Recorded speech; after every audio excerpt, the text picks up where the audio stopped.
Look at this, man. So the barriers are now up, which means Torino is in there and training. I don't know what you think, but these barriers look very funny to me. On the other hand, the opponent could have rented an apartment up there and filming and try to steal our tactics. Questi sono così per non vedere dentro? Perché stanno facendo un'ammucchiata. Tattica. Ammucchiata. Whatever you think, man, I mean, Torino is such a great club and they seem to be behaving like a very small one. It's sad. Italia delle ore 13:40 proveniente da Roma Termini è in arrivo al binario 6. Attenzione!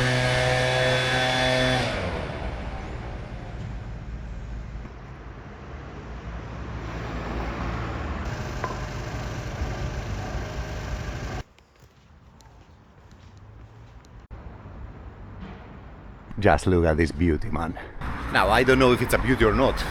This is the Stadio Philadelphia. This is a training ground for Torino Calcio. Those poles, these poles that you see going up, are basically blinds.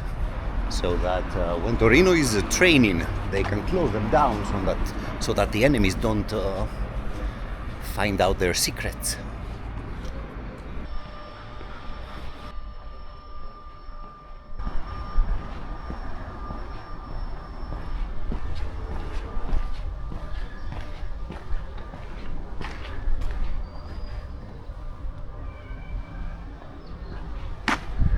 Look at the old stand, man. Wow.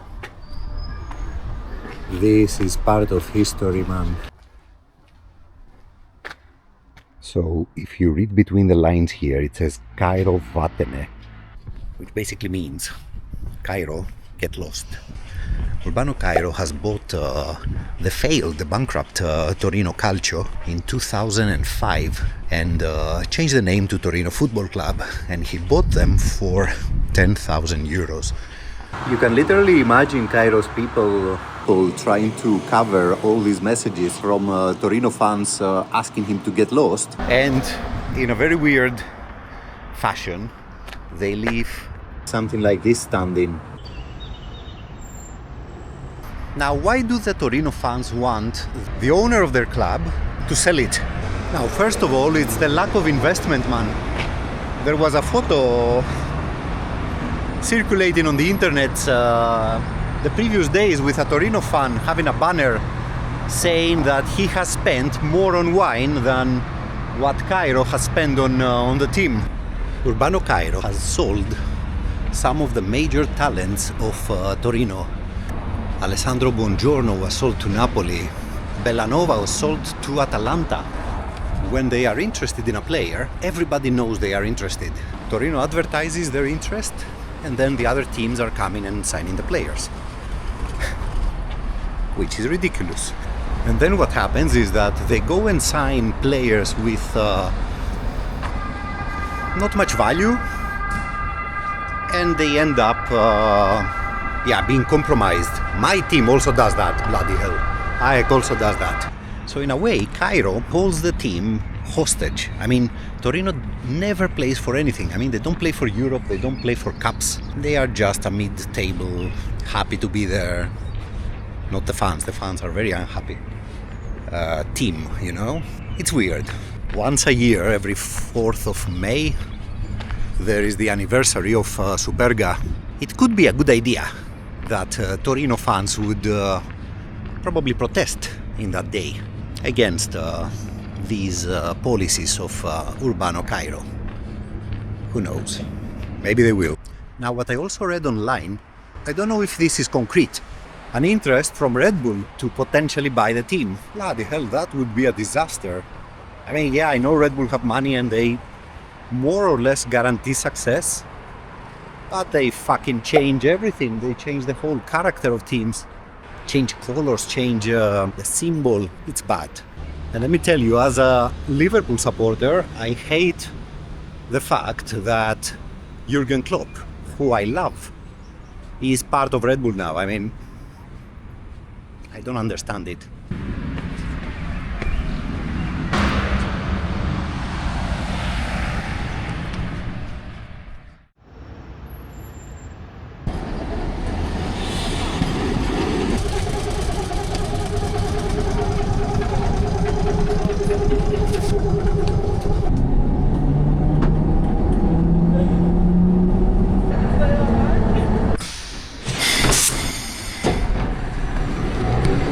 What a tram, man. Tramways of Torino. Ciao signore. Buongiorno a te.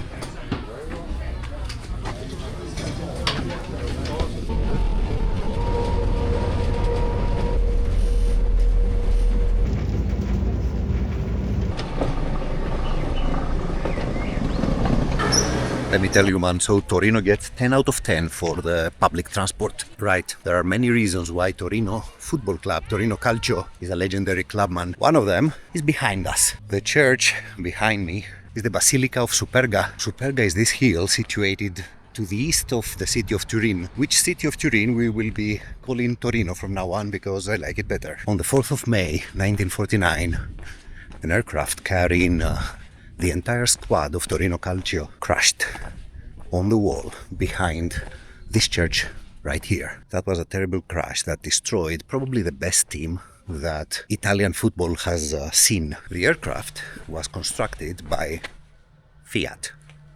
Now, I'm not insinuating anything. I'm just throwing it out there. Torino was playing a friendly game in Lisbon against Benfica, and on the return they encountered really bad weather. I mean, look at how it is today. Sun, the flipping birds are singing. It was nothing like that back then. It was horrible weather. There were very violent gusts of wind and the clouds were reaching the ground. So visibility was a very big issue. The pilot was trying to align the plane with the airstrip in order to land. And he thought that the hill of Superga would be somewhere on his side, on the side of the plane. So imagine, it's difficult to imagine, man. Imagine the shock to suddenly, between all the mist from the clouds, to suddenly see a mass of land like this one here. And this wall in front of his aircraft, man. I mean,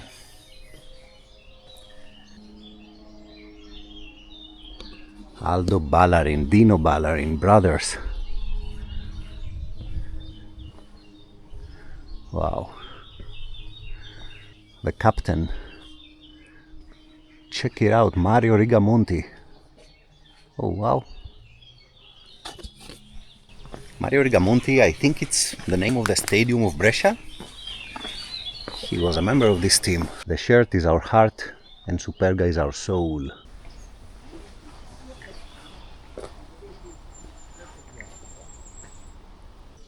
Oh, look at this. This is very interesting. Associação Chapecoense de Futebol. Another Brazilian. That was a Brazilian football team that the entire team lost their lives in an aircraft accident. People will come and leave their scarves here. Look at this. Aris club from Greece.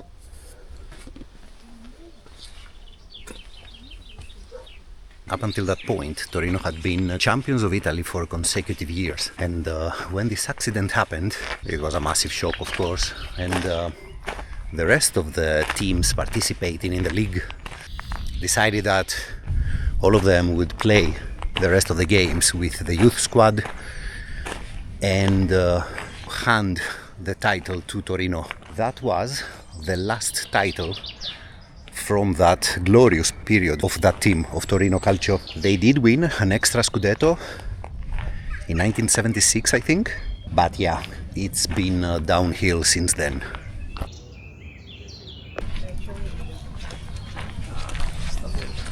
Well, not exactly downhill, but they never reached those levels again.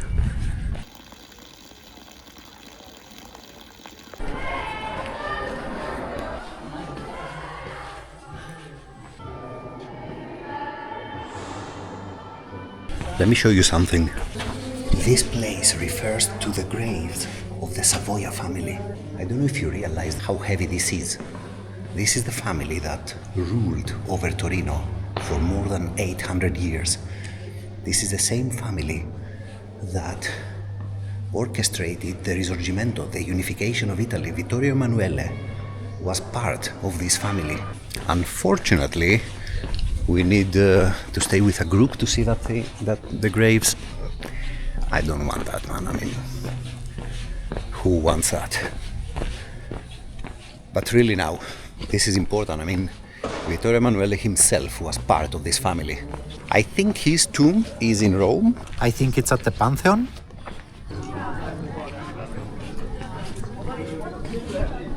Look at this glorious view, man.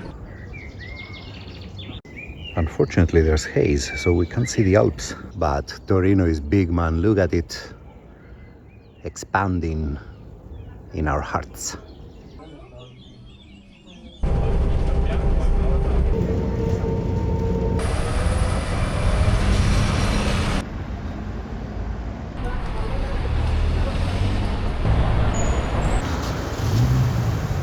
I don't know about that, man. This looks like a very posh street to me.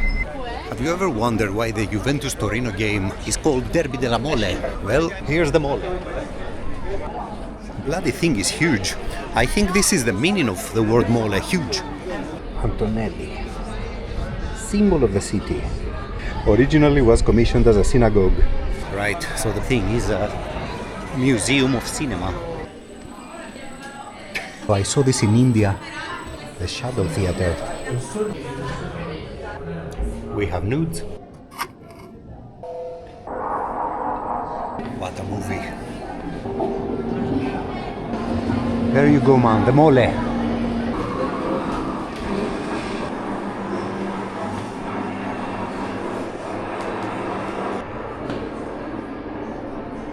Sorry about the flickering, by the way. My settings are good. It's something else with the frequencies here.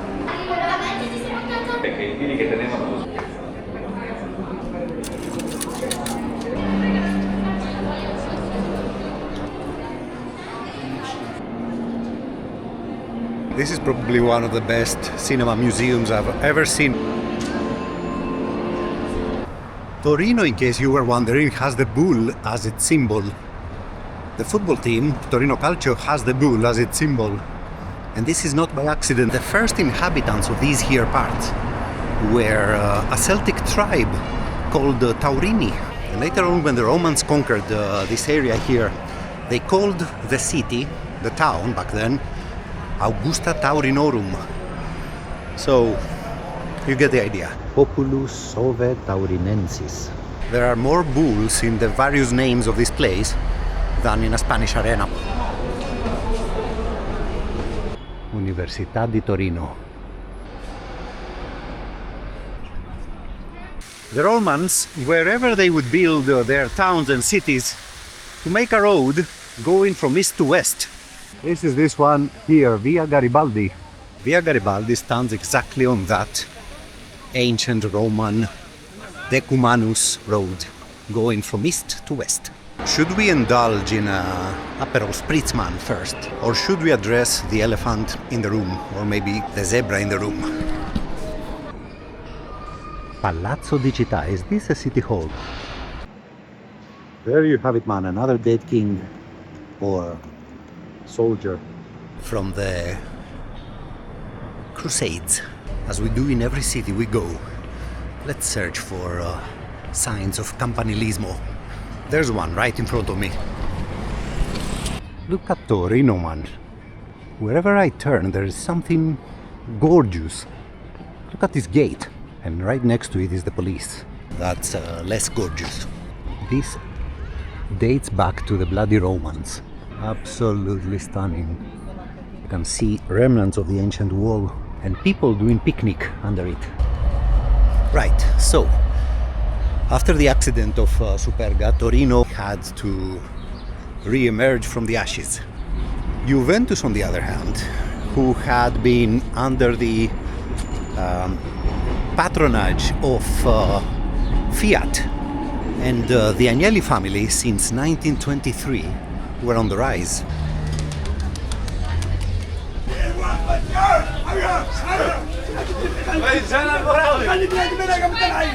What a jolly market.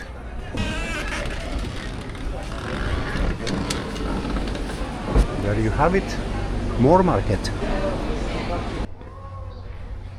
It's more than obvious that this is one of the interesting neighborhoods of the city. I always find it interesting when I read on the walls about Athens. Yeah, we are everywhere. So I started this walk trying actually to say why this video is not about Juventus, but it definitely deserves an honorable mention. When I was a kid, and we're talking about 1991, 1992, Torino Calcio played against my team, AEK. And it was a very interesting memory for me because I spotted for the first time this fascinating culture of Italian fans, Italian ultras, stands on the ground that were using big flags or huge banners. You know, back in the day, in Greece at least, every little group of 2 people had a small banner of themselves, you know. Here I was seeing for the first time huge banners writing Ultras Granata or Ragazzi della Maratona. And Torino back then was not your average football team, man. They had players like Lentini, Casagrande, Pasquale Bruno. Do you know who Pasquale Bruno is, man? Pasquale Bruno was the Italian version of Vinnie Jones, but a little bit more quality.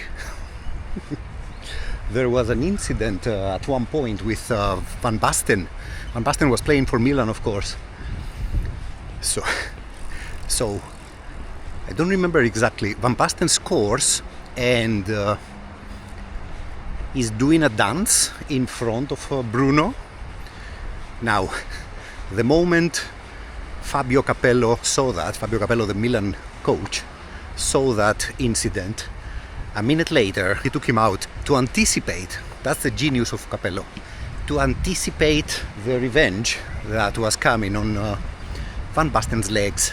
So a couple of years later I found myself in Italy on vacation, and I find my first copy of Super Tifo. And that was it, man. I mean, I learned Italian after that. And I studied Italian because I wanted to be able to follow everything that had to do with this culture, you know, the fan culture in Italy. I also discovered this incredible code of honor regarding stolen banners from the opposite fans. For example, at some point there was a game between Regina and Juventus at the Delle Alpi.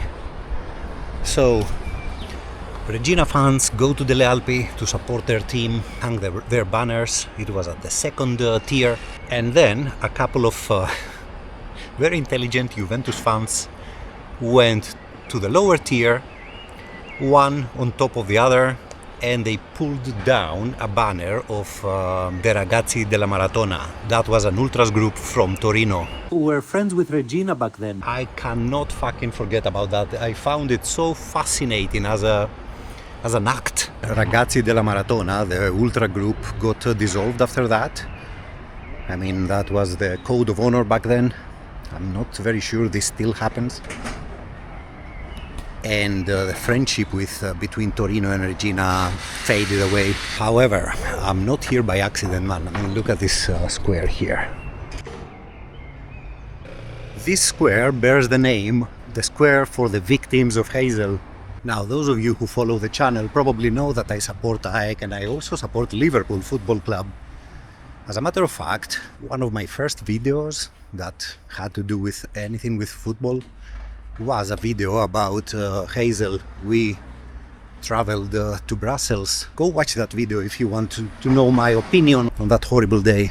What I do want to say, however, is that it feels awkward to make a video about Juventus being a Liverpool fan, you know? And despite the fact that a personality like Beppe Rossi was the founder of the Black and White Fighters, of the historical group of ultras of Juventus, despite his admiration for Liverpool and for the Cup back then, after Heysel, I mean, the hatred is huge, man.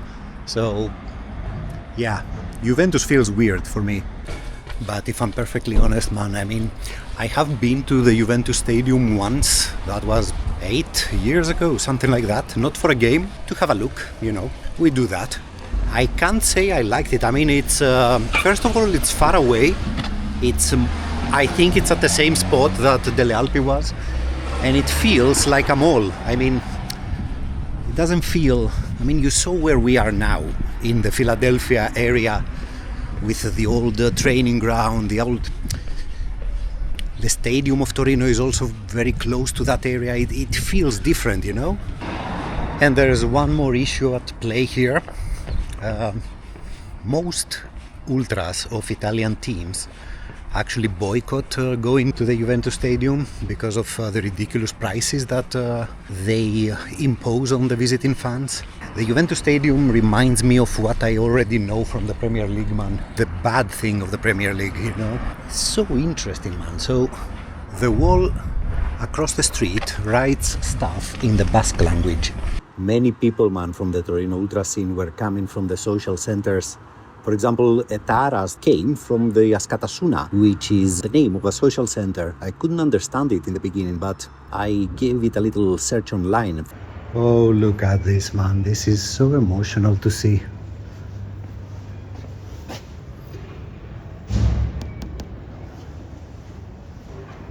Wow. The Ragazzi di Stadio documentary is the second major reason that I always wanted to come here. I saw that film when I was in the university. I think I was 22, 23 years old, something like that. And it stuck into my mind, man. Especially Salvatore Genova, Joe from the Ultras Granata. And it was in this documentary I saw Pepe Rossi talking about Liverpool. And while doing so, he was listening to Pink Floyd. Pink Floyd, man. Like, goes to show how backwards we've gone as a society. Back then people were listening to Pink Floyd. It was in this church that the funeral of Salvatore Genova, also known as Joe from the Ultras Granata, was held. The Church of the Holy Heart of Jesus. Under the video of Atalanta, someone wrote to me that I glorify and sanctify some figures that at the end of the day were busy being violent, following a cause that doesn't seem to make sense. And they wrote that because I made an attempt to go and find Boccia, Claudio Galibardi. Now I don't agree with that. Now let me explain to you why. You see, these two people, Claudio and Joe, rest in peace, Claudio is still alive. You see, these people chose to follow this path in their lives to give meaning. Who is anybody else to judge? That's one. And the second thing is that they chose to do so following a code of honor, a code of ethics.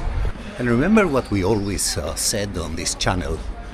Football is an absolute analogy of society. I mean, it's mind-blowing.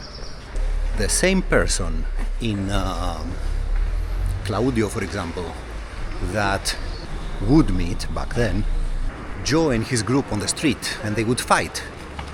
The same person had the absolute respect for that particular enemy because of this set of ethics.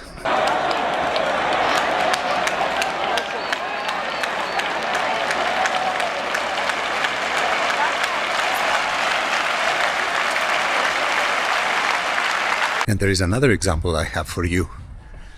Torino and Atalanta shared a coach.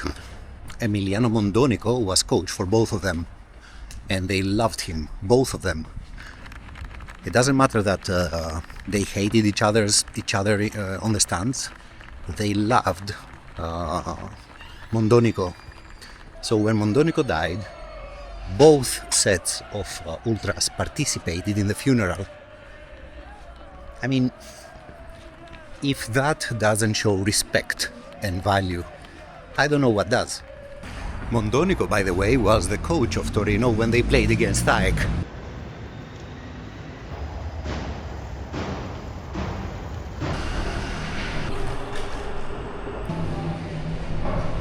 That building used to be a tarot card factory.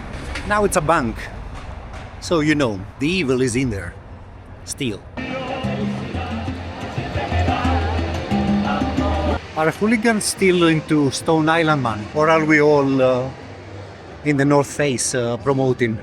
Torino is a beauty, man. I mean, and it's not shouting, you know, it's not like Rome or Florence. It just surprises you in every corner. There you have it, man. We are everywhere. So, that's it for today. I will leave you now. Oh, wow. Look at this. Look at this building, man. Have you seen anything funnier than this? It's even leaning. Now, if you look at the thing from the side, it doesn't look as funny. What a building, man.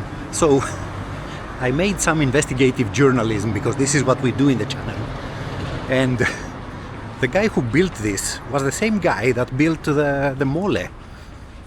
Like, he was running out of money, apparently. Anyway, see you tomorrow. Bye-bye.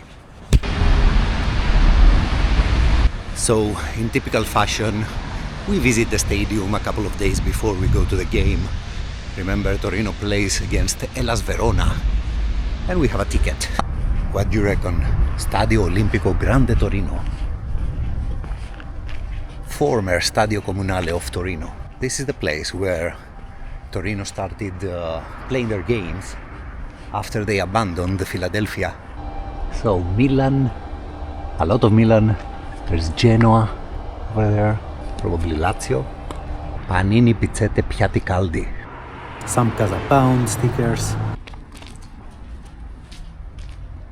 TH. TH is Torino Hooligans. And this is the symbol of the Drugi of Juventus. End of the Clockwork Orange. You remember the Drugs? Look at this poster, man. So, terms of use of the stadium, wow. I mean, this poster is... what a thing. Poster with the terms of use.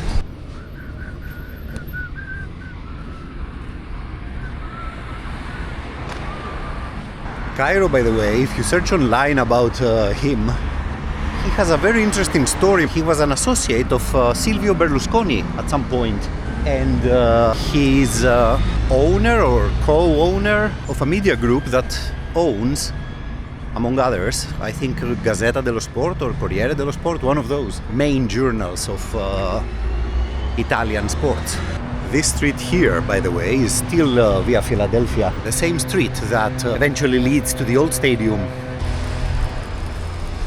Ultras Granata were the first group, together with the Ultras of Sampdoria, to basically use the name Ultras in their banner, which was a milestone in the whole history of supporters in Italy. The Ultras appeared in Italy back in the 60s. I mean, 69 was this lot here, and then the following years in the 70s, practically every team had a banner with the word Ultras on it. And back in those years, there was a very strong political connotation to the whole thing. Remember, in Italy, those were the years of lead Anni del Piombo. There was a lot of political tension, political violence, organizations placing bombs here and there. People were killed. Remember Aldo Moro, the former president of Italy? It was heavily charged, that's what I'm trying to say. Now, with the passing of the years, the whole thing gradually de-escalated. There were some years that there was tension between the different groups of Torino, and tensions led to fights. Now, so this is a church, Santa Giulia. So this little square here is Piazza Santa Giulia. It's a quiet square, a little market.